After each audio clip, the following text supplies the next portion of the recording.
printing is a new technology that is slowly transforming many industries. One of these is medicine, where research is being carried out to 3D print implants, stem cells, and even DNA in order to save lives. 3D printing revolutionized every aspect, and we're talking about the medical field. 3D printing saved time, saved more lives, improved the accuracy of the surgery, and improved the efficiency of the surgery as well. In this case, as you can see in this right-hand side of the skull of an elderly patient who was diagnosed lately with a bone tumor growing in the right aspect of the hair skull. And what they wanted to do at the time of surgery, they wanted to remove the tumor, and because once they remove the tumor, they remove part of the bone as well. They don't want to send the patient home with a defect, a hole in the hair skull. So they wanted to remove the tumor and then reconstruct the defect, the hole at the same time. In the old past days, that will take more than 10-12 hours because you expect it's a complex surgery and it's not easy to be done.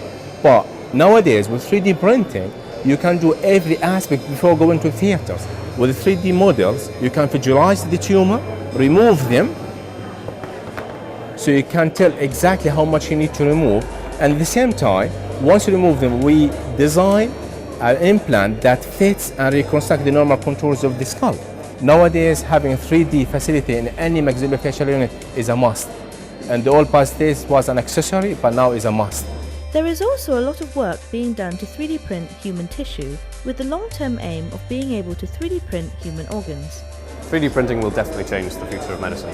What this technique will allow is using human stem cells as a sort of starting point, then creating human tissues to replace damaged organs or for drug testing, which will enable speeding up drug testing and making them more effective. Personalized medicine will become more easily available. You'll be able to tailor individual medicines to particular individuals or a segment of the population, or create drugs that you'll be able then to test on an entire cross-section of the population by getting samples from lots of different people. And then also off-the-shelf parts printed in the same way, so you start off with the stem cells, then you're making tissues, and then you're growing them into larger structures which you can then implant to close the organ donor transplant deficit at the moment. Out of all the uses for 3D printing, analysts are most excited about what it can do for advancing medical developments. For me personally, it's medical devices the most exciting. And when I'm looking at broadly both implants and prostheses, as well as dental and hearing.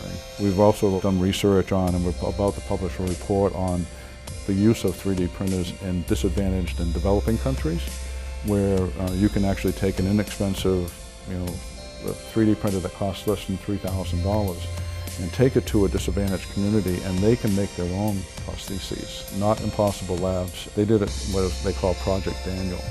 And Daniel was a young man, 14 years old, who lost his limbs in the Sudan, and so they took a 3D printer. And the exciting part about it was not only that it was life-altering for Daniel, but they left the printer behind.